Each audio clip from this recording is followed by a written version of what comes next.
That Sober Guy podcast contains adult content, merciless truth, and emotional nudity. Listener discretion is advised. I'm Shane Raymer. You're listening to That Sober Guy podcast, and we help people stay sober. Glad you're here today. If it's your first time, welcome. Hop on hit, so it's time to go home. Got a great guest for you today. Get to him in just a minute. No goodbyes, just sneak. His name is Sam Morris. He's from Vermont. He went to college in North Carolina on a tennis scholarship. Later entered the corporate world where he went on to battle a 15-year cocaine and alcohol addiction. Today he's sober. He's found his place in helping other men heal from all the shit they're scared to talk about. I don't think you can put it any more simple than that. I know there's a lot of dudes out there who struggle with this, so I'm really stoked to have this convo with Sam today. We're going to get to him in just a minute. Be sure to check us out at thatsoberguy.com. You can follow us on Instagram at thatsoberguypodcast. I'd love it if you check out the sober community on Locals, That Sober Guy podcast on Locals. It's kind of like Instagram meets Patreon. You can help support us, but in addition to that, you can be part of a growing sober community to help stay accountable and, of course, have some fun in the process. I've noticed the engagement going up in that community quite a bit lately, and that was the goal when I started it a few months back, just to slowly have it grow and be a great place for and a safe place at that for people to share and have a good time. So I'd love to have you join right now. You can download the Locals app, or you can go to that soberguypodcast.locals.com. Both those links are in the show notes. Excuse me. In addition to the daily Zoom Fourth Dimensioners support meeting, which all the links today will be in the show notes, so you can get the Zoom meeting in there if you want that. But you can also check out how to navigate the first 90 days of sobriety. It's a podcast digital course we put together a while back. If you're struggling, I know how crucial those first 90 days are. And we got together with some friends, some podcasters, some doctors to discuss and share how we stayed sober in the first 90 days, what we did, what worked, what didn't work, what we learned. It is a great place to start if you're looking for some info. It's helped a lot of people stay sober. I think we have over 160 members in there who've taken the course. We've had some great feedback, so you can check that out at thatsoberguy.com/courses. And then last but not least, I was pumped on this. We put out some new hoodies and some new t-shirts this week, Sobriety Shaper hoodies, the Shred Sober one, That Sober Guy podcast. We got some hats coming on the way too. And Tyler, just to holler at you, man, I sent your stickers out from Cali to Montana. They went out yesterday. So by the way, thanks for the support in buying some of the new gear as well. Appreciate you guys. If you use the promo code No Hangover, you'll get free shipping through the month of May. And I think that is it on the announcements today. I'm excited to talk to Sam today. He's coming to us all the way down from Mexico at the moment. And I'm going to introduce him right now. Sam, it's good to have you on the podcast today, my friend. How are you? I'm great, man. Thank you so much for having me. Great to be here. Yeah, dude. So we kind of connected. I gave you a follow on Instagram not too long ago. I was checking out some of your work that you're doing. Definitely inspiring, to say the least. You've had your own struggle with addiction. Over 15 years of struggling with it. And maybe we can start by just introducing, if you'd introduce yourself, a little bit about your background and kind of what that looked like to those listening out there. Yeah. So again, my name is Sam Morris, and my addiction was fueled by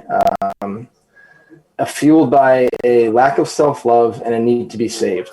And that came from my childhood, which for the longest time, and basically till I got sober, I would look back at my childhood and say, that was amazing. Playing a lot of golf and tennis every summer, skiing in the mountains in Vermont every winter. The family would take trips. There was birthday parties, and it was just on the surface and from my perception, it looked really great. Yeah. But there was things underlying that I kind of operated over. And tennis became, you mentioned tennis scholarship. Tennis became one of the things, I could say it was a Band-Aid, but that's disrespecting tennis, because tennis really provided me a lot of things growing up. It provided me validation, provided me acceptance, it provided me safety. I was really good at it. I mean, it did a lot of things for me too, but it did definitely have an aspect to it where it was covering up some stuff that I wasn't looking at. Yeah. And so, when I got to college, I played tennis through college. And then my senior year, my coach was like, you know what? He's like, you're burnt out. Like it's obvious, like you don't show up at practice. And I was like, you're right. Like I'm just not like, I played tennis every day since I was 8 years old. And at this point I was like 23. And so that was really a shift in my life because, for the longest time, tennis was like the number one. Like that was it. Like I was going to be a professional tennis player, follow Andre Agassi on the pro tour. That was my thing, like 100%, no questions asked. And then when tennis fell away, I didn't really have much to stand on. Yeah. And so, I did a lot of searching, like not like spiritual searching like we do now, but like I just did a lot of like reaching more so for things. What's going to make me feel good? What's going to give me that validation? What's going to give me that safety? What's going to do this for me? And so going back to childhood, I was super sick as a kid. I had really, really bad asthma, a really long list of food, environmental allergies. I had this tendency to choke on my food a lot when I was a kid. And so all that stuff is related to breath, right? So like, choking on food, your throat's clogged. Having an allergic reaction, anaphylaxis, your throat closes up. Asthma, your lungs stop working. So I had this severe trauma really around like fear of not being able to breathe. Yeah. And so for my whole childhood, basically that core belief, 0 to 7 or 8 years old, my core belief was that like, I can't trust my body.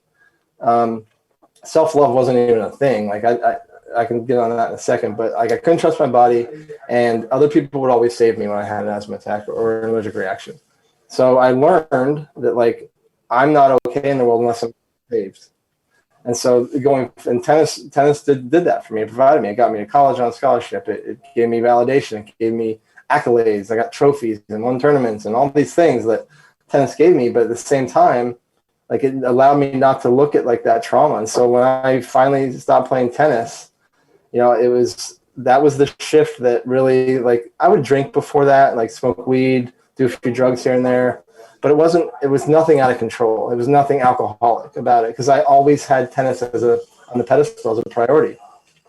And so without that tennis, I just had nothing to turn to. And so I started just drinking more, partying more. And then it was, for the first 3 to 5 years, it was pretty fun. There were some bad nights, but for the most part, we always say like, it was a lot of fun. There's a little fun with a lot of bad, and that was all bad. And that's the way it went for me for 15 years, like from 23 to 33, I held on. I held jobs. I held girlfriends. I did all the things that I would go out on the weekend warrior. But, at 33, something shifted and I got a DUI. I went to rehab. And then from there, I couldn't hold together. I couldn't keep a job. I couldn't keep a girlfriend. And this is when like all that trauma, all that pain, like started to show up for me.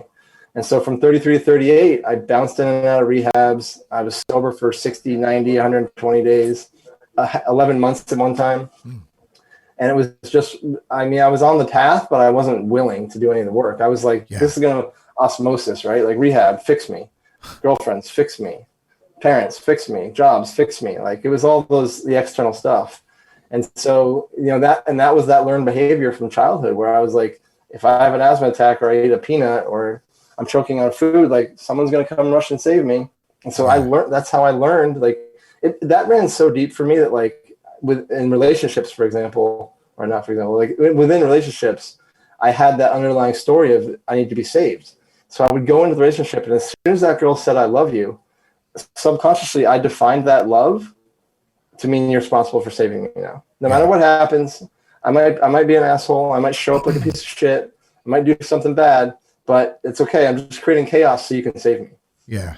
And this was like unspoken, but at the same time, like that's how I like that subconscious programming was showing up for me. And so that saving, it was honestly like when I would feel insecure in the relationship, I would create chaos. So that saving became like a proof of love. Like if you save me, that means you're showing me that you love me. And so because I didn't love myself, I had no self-love. And the self-love thing, when I was 38 years old. November 21st, 2012, I was sitting at my kitchen table, pile of cocaine, bottle of rum, and just like sitting there and like I had nothing, no friends. I was moving out of my house. I had to move out of my house. And I was so scared and just like all of that, everything, the trauma, the alcoholism, the addiction, the guilt, the shame, the pain, all of it was just like right there in my face. And that was that over the next 9 months or year, it became clear that like I had never loved myself. Like and it wasn't even that I didn't love myself. It was almost like a resentment of myself because I couldn't trust my body. And so so it's been a little over 8 years now. You know, it's been a journey of, it started with self-love, and then it went into handling the social anxiety and the addiction. Because being sick as a kid created a lot of like dissonance between me and my peers. Like I was different. I couldn't breathe.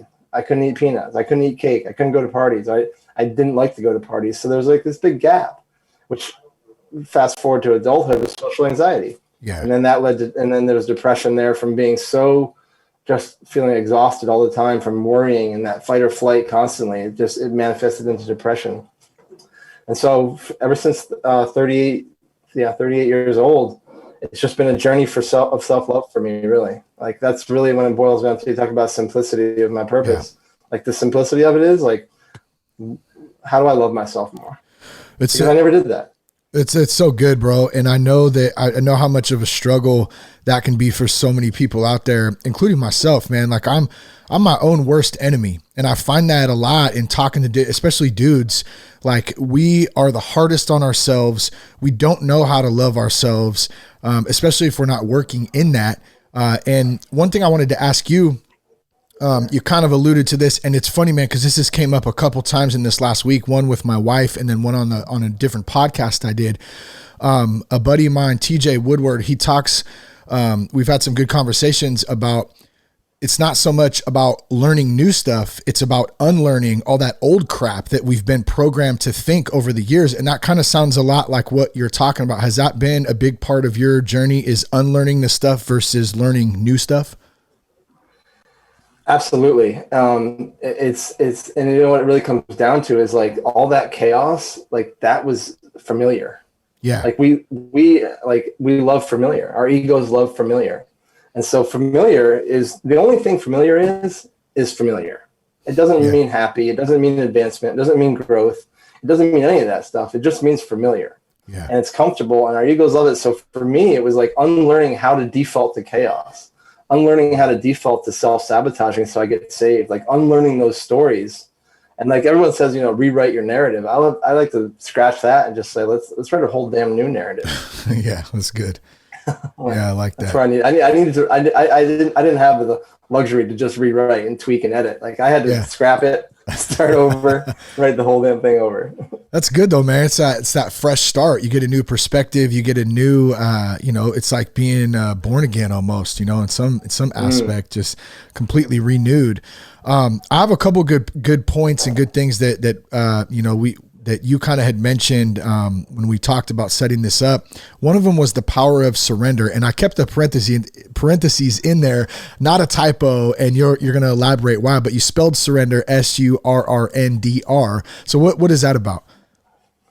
So I had an experience with surrender at the end of last year where it was a ceremony, and I just had this amazing, powerful moment of surrender. And it was like, for that moment, like it's tough to say this, but like I'm not gonna say like there was a lot like my whole life was a lie before that, but like I had some major misunderstandings about fight, about doing, about like showing up and doing the work and all this stuff. And it was like in that moment, I realized that the reason I left the ease out of surrender is because in order to fully surrender, and fully surrendering is the most absolute, it's the magic bullet.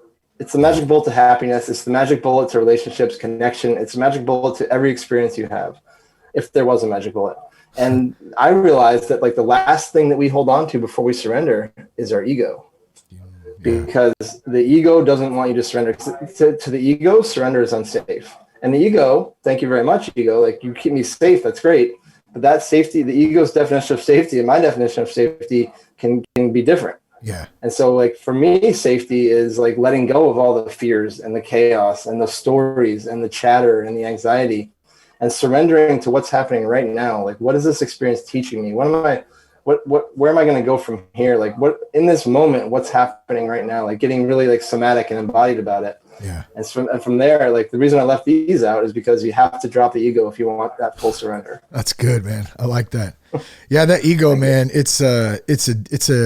It's a daily thing, man. At least for me, like I'm always trying to be aware of it. It pops up when you least expect it. And, I guess just being aware of it is a good first step in that and, admitting to it too, as a dude is not always easy. Like we all have egos to some extent. I don't know that it'll ever disappear completely. But hey, we're going to do our best to try. Right. Yeah. The ego, I do business consulting too. And like one of the things that always comes up in businesses is in the corporate culture, it's because we've always done it that way. That's the ego's favorite thing. Like back that out of the organization to a personal thing. But we've always done it this way, so let's do it that way. Like, well, that hasn't worked. Yeah, like, exactly. Do something different.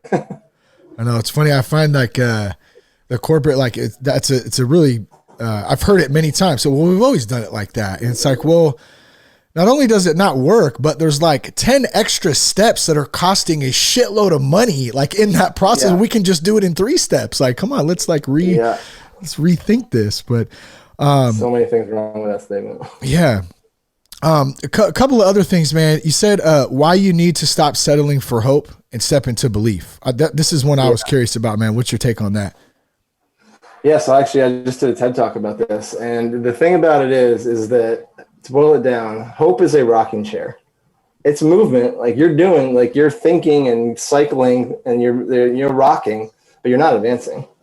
You're not going anywhere with hope. So hope has, it does serve a purpose. Like there is actually value to hope, but hope is that glimmer of hope that we all get when we first get sober. Like, oh my gosh, it's going to be okay. That's the glimmer of hope you need.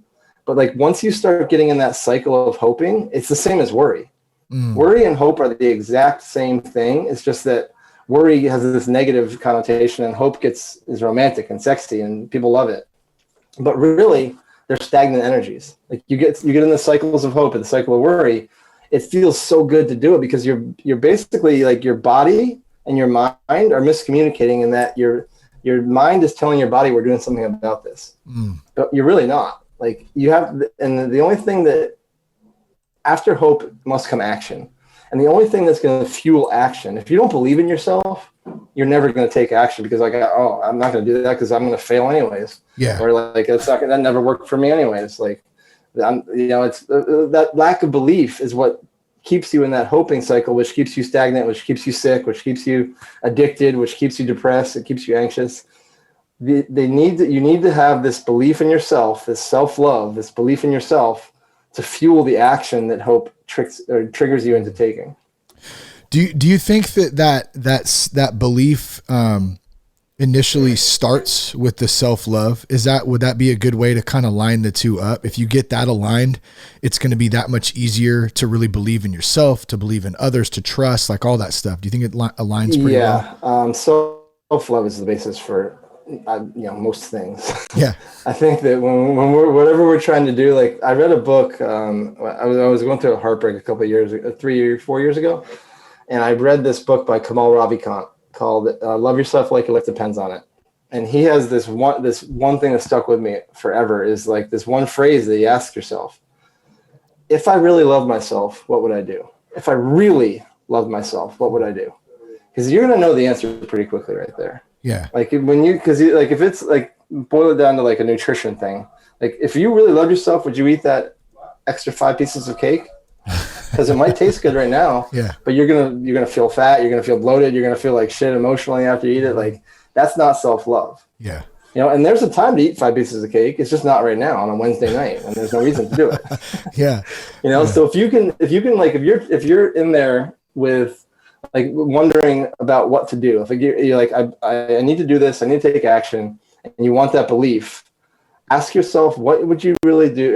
If you really loved yourself? And then from there, you're going to have your answer immediately, I promise. Yeah. And then from there, it takes the courage and to actually do the action.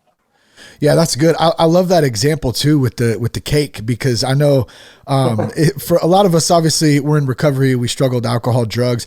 That stuff can kind of carry over. And for me, one of them has been food, like sugar. Sugar is a very common thing, and we've done podcasts on it. Yeah, it is. It's so hard. It's a drug, and you get those little dopamine hits, and you get addicted to it too. And I've had times in my own journey of sobriety where I'll struggle with stuff, whether it's stress or, just going through a rough day or whatever. And there's a self-destructive mechanism that still is there and says, let's eat 16 cupcakes right now. Fuck it. Cause I'm just ready. And you just go for it. And then you feel like, just like you said, you feel terrible afterwards. And, so it is a battle, man. And you're right. It starts with having some self-love. And I really love that question. I took a note of that. If I really love myself, what would I do? So I'm going to try to keep that in the pocket there, for those moments, man. Yeah. Another thing that I find too, like along that same self-love thing, is that people hate the words discipline and accountability. They just don't like them because it's like negative. Like if I'm disciplined, I'm never going to have fun. It's prison. Accountability, don't tell me what to do. Really, accountability and discipline, when you internalize them, are the highest forms of self-love. Like if you can look at discipline as like, I'm disciplined about what I eat, about going to the gym, about meditation, about reading and journaling, that discipline is only reinforcing your self-love. Sorry, I had to take a note of that too. That's good. Accountability and discipline are the highest forms of self-love. And you're right. There is kind of a stigma around those words that are a bit scary. Maybe they scare you out. Well, I don't want to accountability, but you're right, man. Cause you're sticking to it. You're kind of sticking to, and you're showing yourself that you're important. Yeah. Yeah, that's good. Like I'm important enough to treat myself right. What about taking ownership, man? And how does being vulnerable kind of go hand in hand with taking ownership of whatever the topic may be? Well, so that's a great question. Great way to phrase that. So vulnerability and ownership go together in the sense that you can't take ownership around something that you don't admit or you don't look at. Like one of the phrases I love is that a warrior doesn't look away. Yeah. If you look away, that's not vulnerable. That's cowering or whatever you want to call it. But the thing about ownership is, like, if you want real happiness, if you want real freedom in your life, you've got to take ownership for every choice, every decision, every behavior, every relationship, how you show up. And the only way to do that is to get real fucking vulnerable with yourself. Yeah. And then that doing that with yourself, like being honest, like know thyself, right? Like being super honest and vulnerable with yourself will allow you to, it'll allow that whatever you need to look at to come in. And then from there, in relationships, for example, like if you don't communicate your insecurities or your fears, like how's that person ever going to treat you well? Yeah. Because like if you act from a place of fear, basically not taking ownership, and then that somehow negatively affects the relationship, you're creating problems in the relationship. It's not sustainable. So you have to be willing to get vulnerable and take ownership for, like, it's doing the shadow work. It's doing the looking at your parts. It's like doing all that stuff, and then taking ownership for, like, this is how I show up, and then taking ownership for the process to heal it. Like, like I always say, like, the programming you received as a child is not your responsibility, but it is your responsibility to own it and to readjust it or fix it however you need to do it. Yeah. Have you read The Four Agreements, Don Miguel Ruiz? Isn't that great? I have, and I just actually like yesterday, I just downloaded the Audible because I joined a WhatsApp group strictly about the Four Agreements. Really? Yeah, you just a couple things you've said have reminded me of that, so I figured I'd mention it. But such a great book, and one of the agreements, just not taking things personal too. That's been a big struggle for me in my walk, and I know a lot of people struggle with that because we, that programming as kids, if we grew up in a house where there was chaos or abuse, or we can really tend to take shit personal as we went into adulthood, and that's been a tough one, tough one to battle. Yeah. Judgment's a huge one there. I was just talking with a guy on, and he was like, how do you deal with the judgments of other people when you want to go do something? And I said to him, I said, really honestly, like, you can only judge yourself. Like, the only judgment that can ever be true is you judging yourself. Why?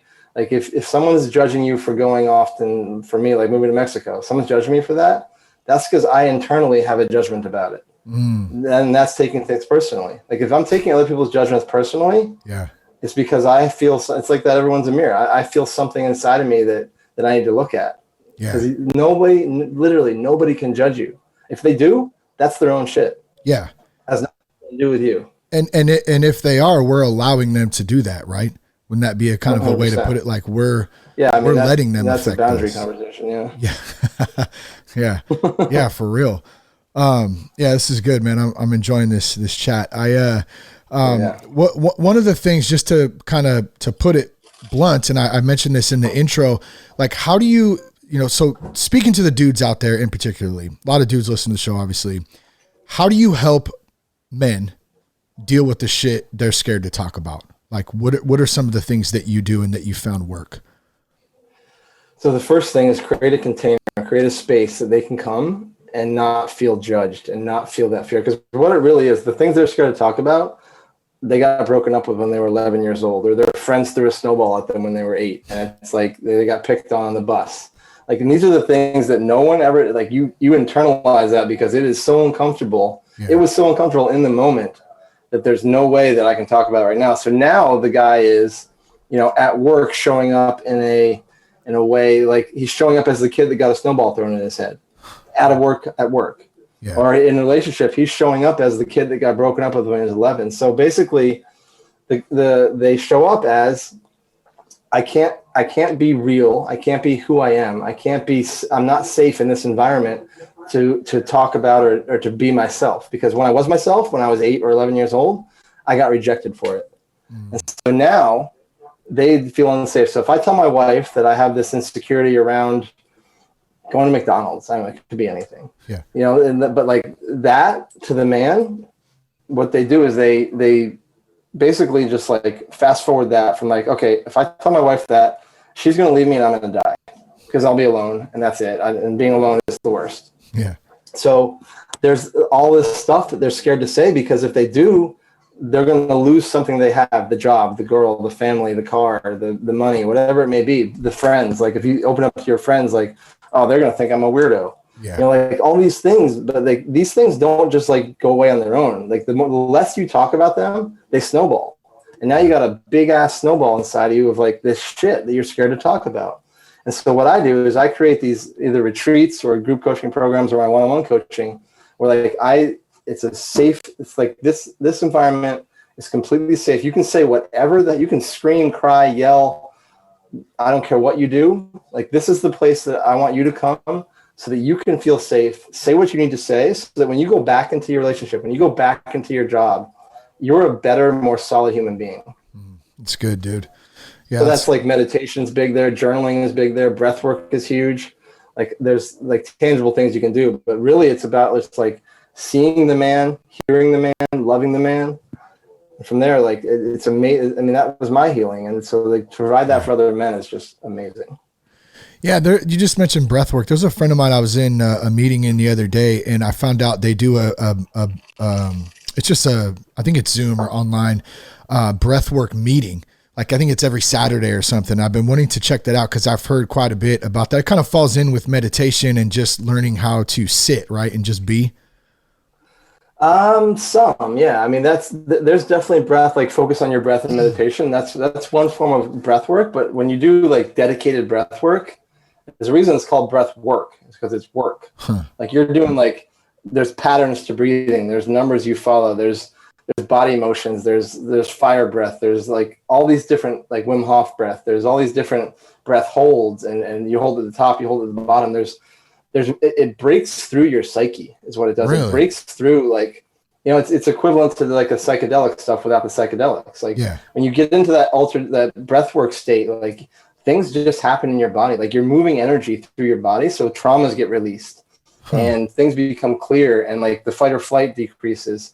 And usually they last like 60 to 90 minutes. And it's just, the facilitator will take you through a process, usually like maybe like 3 or 4 rounds, 15 minutes a piece, where one of them is like a calmer, deeper breath. The other one's like a real fast paced, like breaking through stuff breath. And then there's a couple other modalities in there, but yeah. So the meditation breath is a little different than the actual breath work. So are you on the regular breath work? Are you standing? Are you sitting? Are your eyes closed, open? Does it matter, or what does that look like? You can do definitely not standing. Okay. I mean, you can do I've done standing, but you get you get lightheaded. You could fall over. In other words, I mean, yeah, you're like hyper oxygenating your body, so you're gonna and again, you're gonna experience some things. Yeah. So ideally, laying down is like the ideal way to do it for me. There's some like Kundalini yoga offers some stuff where you're sitting up, and there's some other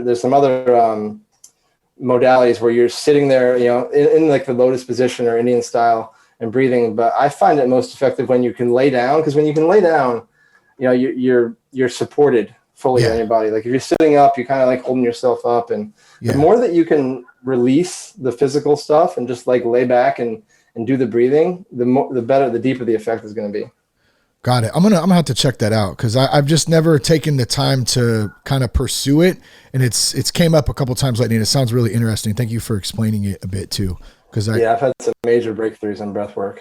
Really, just in that space or whatever, like you said, you're able to kind of get into a different space, different headspace. Yeah, you kind of travel. You kind of do some astral travel. Like you really go to a different place. And in there is healing. In there is is release and breakthroughs and all. It's amazing. Like definitely check it out. Right on, man. I'm enjoying this convo. Before we wrap it up today, I want to find out, and I'll put all the links for everyone listening in the show notes today. So, and I'll have Sam give those out in just a second here. But if there's someone struggling out there, they don't really know where they're at, how to reach out, is there any advice or any last things you want to say to anyone out there struggling, Sam? I would say two things. One is, if you're not okay, that's okay. It's okay to not be okay. Like, just know that, you're not broken. People are never broken. They bend. People bend. We bend as guys, but we don't ever really break. Like to consider yourself broken is a dangerous road to go down, because you're always going to be fixing. So it's okay not to be okay. And if you don't feel okay, that's okay too. Another thing is, like, if you're just thinking about getting sober or just starting any kind of journey, allow yourself to be a beginner. Always, always, always allow yourself to be a beginner. Yeah. I like that, man. It brought me back to even when you were talking a little bit earlier about, kind of stepping out and being new at something and worried about what people are thinking. Like you said, you moved to Mexico, like what people are thinking. Or I think as dudes too, once we stop becoming kids and we come into adulthood, we hate sucking at things. We want to just be the best. So we just stop trying new shit. And like, I always try to tell friends and like people that I talk to and on the podcast, like, man, like, don't be scared to step out and be new, be the new guy, like suck at it. Who cares? Like, that's the only way you progress and you're able to try new things out, So that's some good advice right there, man. Be the new guy. Look at Kobe Bryant, Michael Jordan. Like, every year after they won championships, they went to their trainer, like, how can I get better? Where can I be beginner and learn something new? Yeah, after championships. And why is that only like acceptable? I mean, it's becoming more relevant, right? But why is that so acceptable in like a sports environment? Like, you have a coach, you have people around you, but like when we talk about life and recovery and like, relationships, there's still this stigma built around like having a coach or having a therapist or whatever. It's crazy, man. Hopefully some of those walls are starting to be broke down. Well, I think sports, I think sports is looked at as non-scary, non-threatening, because it's sports. Yeah. Right. So sports is like, they're athletes. Of course they can do that. But in life, no, that's too scary. Yeah. So like, if we can just say, like, the lesson is like, look what happened when they did that. Like Michael Jordan, Kobe Bryant, Tiger Woods rebuilt his swing. Michael Jordan learned new things every single year. Yep. Like, get fear out of the way and just do that in your life. Yeah. A little bit at a time, man. Good stuff. Well, where can folks reach out? Where can they find the TED Talk? Where can they find out a little bit more about you if they want to? Yeah, the best place to find me is on Instagram. It's at Sam Gibbs Morris. And the link to the TED Talk's in my bio, so you can check that out there. It's on YouTube too. If you Google or search on YouTube, Sam Gibbs Morris, that'll pop up. My two websites I have, one is samgibbsmorris.com. That's SAMGIBBSMORRIS. And then business consulting is 5toflow.com. Got it. And I'll make sure to put all that stuff in the show notes for everybody so it's easy to find. Sam, dude, it's been a really good time talking with you today, man. Thanks for taking the time to come on the podcast to share a bit, give a little bit of your experience and hope and strength and all that good stuff, man. I appreciate you. Thanks, brother. I really appreciate the space. Thank you. I hope something spoke to you today. Share the podcast with a friend. You can check us out at thatsoberguy.com. If you're struggling out there, reach out, call somebody, talk to somebody. There's always hope. We only lose when we quit. Love you guys. Thanks for tuning in. Peace, love, and respect, and keep your blood clean. You're